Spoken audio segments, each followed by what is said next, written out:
سیالکوٹ کے تھانہ سودھرا کے علاقے میں ڈاکو میاں بیوی اسلحے کے زور پر گزرتے ہوئے میاں بیوی سے موٹر سائیکل چھین کر فرار ہو گئے۔ پیٹرولنگ پوسٹ ساہووالا نے بروقت کارروائی کرتے ہوئے گرفتار کر لیا۔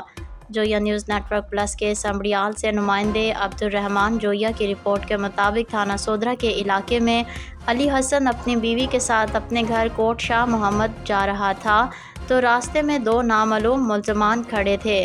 ان میں ایک عورت بھی تھی۔ انہوں نے اسلحے کے زور پر موٹر سائیکل چھین لی اور فرار ہو گئے۔